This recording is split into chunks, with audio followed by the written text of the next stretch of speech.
શ્રી છત્રપતિ શિવાજી મહારાજની જન્મજયંતિ નિમિત્તે વડોદરા મહાનગરપાલિકા દ્વારા પુષ્પાંજલિ અર્પણ કરવામાં આવી. અખંડ ભારતના આરાધ્ય દેવ અને મરાઠા સામ્રાજ્યના સ્થાપક શ્રી છત્રપતિ શિવાજી મહારાજની જન્મજયંતિ નિમિત્તે સમગ્ર શહેરમાં ઉત્સાહભર્યું વાતાવરણ જોવા મળ્યું હતું. આ પવિત્ર અવસરે પાલિકા દ્વારા વિશેષ કાર્યક્રમનું આયોજન કરવામાં આવ્યું હતું. શહેરના મુખ્ય સર્કલ પર સ્થિત અશ્વરૂઢ શિવાજી મહારાજની પ્રતિમાને મેયરના હસ્તે પુષ્પાંજલિ અર્પણ કરવામાં આવી. આ પ્રસંગે પાલિકાના પદાધિકારી અને અન્ય મહાનુભાવો ઉપસ્થિત રહ્યા હતા. મહારાજની પ્રતિમાને ભવ્ય હારતોરા કરવામાં આવ્યા હતા અને જય ભવાની જય શિવાજીના ગગનભેદી નારાથી સમગ્ર વિસ્તાર ગુંજી ઉઠ્યો હતો. પુષ્પાંજલિ બાદ ઉપસ્થિત મેદનીએ સંબોધતા મેયરશ્રીએ જણાવ્યું કે છત્રપતિ શિવાજી મહારાજનું જીવન આપણા સૌ માટે સાહસ, સુશાસન અને સમાનતાનું પ્રતીક છે. તેમના દ્વારા સ્થાપિત સ્વરાજ્યના આદર્શો આજે પણ વહીવટી તંત્ર અને સમાજ માટે દીવાદાંડી સમાન છે.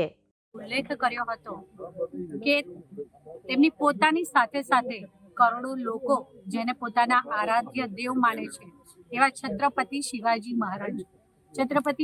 મહારાજ જેમણે હિન્દવી સ્વરાજ્યની સ્થાપના કરી હતી, જેમણે મરાઠી પ્રજામાં સ્વદેશ અને સ્વધર્મની ભાવના જગાવી હતી.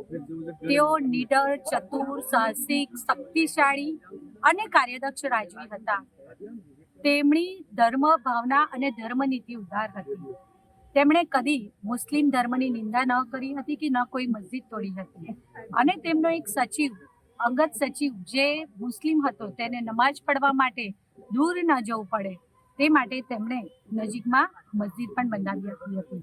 વડોદરા મહાનગરપાલિકા દ્વારા પ્રતિવર્ષ શ્રી છત્રપતિ શિવાજી મહારાજના જન્મજયંતિના અવસર પર વડોદરા શહેરના સયાજી બાગમાં આવેલ તેમની પ્રતિમાને પુષ્પાંજલિ અર્પણ કરવાના કાર્યક્રમનું આયોજન કરવામાં આવતું હોય છે.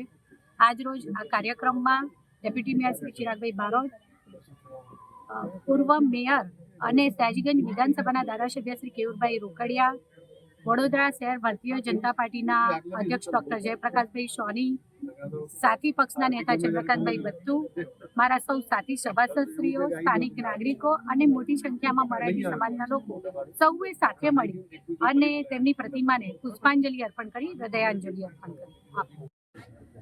છત્રપતિ શિવાજી મહારાજનો જન્મજયંતિ મહોત્સવ છે. વડોદરા શહેરમાં છત્રપતિ શિવાજી મહારાજનું પ્રતિમા સયાજી બાગ ખાતે લગાવેલી છે. ભારતની અંદર જે બે મોટી પ્રતિમાઓ છે, એક પુણેમાં છે અને બીજી વડોદરામાં છે. વડોદરાનું ગૌરવ છે કે છત્રપતિ શિવાજી મહારાજની ઘોડા સહિતની પ્રતિમા આપણા ત્યાં છે. આજે પ્રતિમાને માલ્યાર્પણ કરવાનું થયું.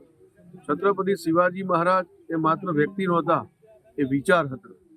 એમને એમના માતા જીજાબાઈમાંથી જે સંસ્કારો મળ્યા હતા એનાથી એમને સંકલ્પ લીધો તો મા ભવાનીની સામે ઉભા રહીને કે હું મારા જીવનકાળમાં હિન્દી સ્વરાજની સ્થાપના કરીશ. અને જે સંકલ્પ લીધો એ સંકલ્પ એમને પૂર્ણ પણ કર્યો.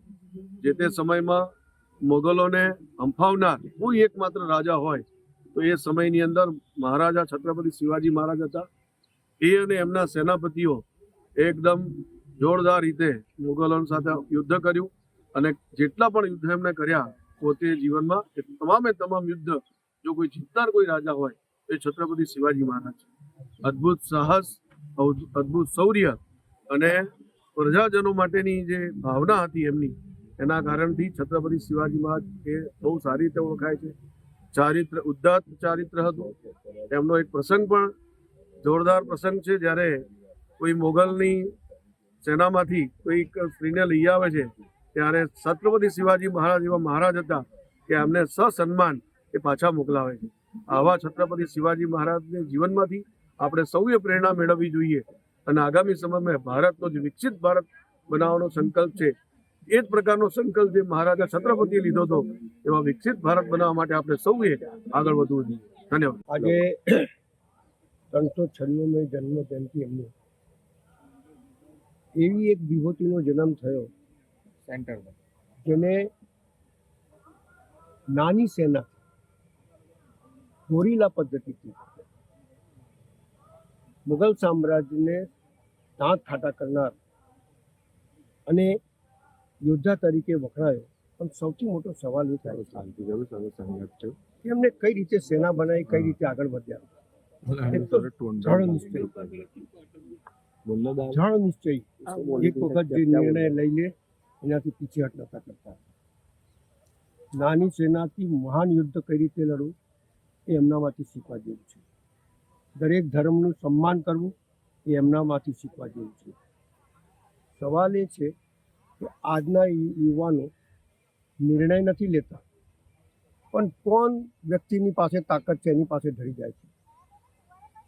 શિવાજી મહારાજમાંથી એ જ શીખવા જેવું છે કે સેના નાની હોય કે મોટી હોય, ધર્મની રક્ષા હોય, પ્રજાની રક્ષા હોય કે અન્યાય સામે લડવાનું હોય, એ એમનામાંથી શીખવા જેવું છે. આજના દિવસે હું એમને નમન તો કરું છું, સાથે સાથે તમામ યુવાનોને અને દેશવાસીઓને કહેવા માગું છું કે વીર એને જ કહેવાય જે પોતાની પરવા ના કરે, કે પોતાની પ્રજા ઉપર વિશ્વાસ મૂકે અને નાનોથી નાનો માણસની વેદના એ સાંભળે. શિવાજી મહારાજમાં સૌથી મોટો ગુણ હતો નાનાથી નાના માણસની વેદના સાંભળે, શાંત અને એક ચિત્તે સાંભળે અને એનો નિર્ણય લે, એનો નિકાલ કરે. આજના દિવસે ઉપરવાળા કે એ નિર્ણય થાય છે, નીચેવાળા કે એના નિર્ણયો નથી થતા. એટલે આજના દિવસે પ્રજા માટે લડવા માટે ઓછા લોકો છે, પણ પાર્ટીઓ માટે લડવાવાળા વધારે દેખાય છે. એટલે શિવાજી મહારાજમાંથી એ શીખવું, પાર્ટી કરતાં પ્રજા મહાન છે, પાર્ટી કરતાં ન્યાય મહાન છે, પાર્ટી કરતાં અન્યાય સામે લડવું મહાન છે. એ એમનાથી શીખવા જેવું છે. આજના દિવસે એમને નમન કરું છું અને એવા વીર પુરુષોમાંથી કંઈક શીખો આ દેશના યુવાનો, એ જ મારી માગણી છે.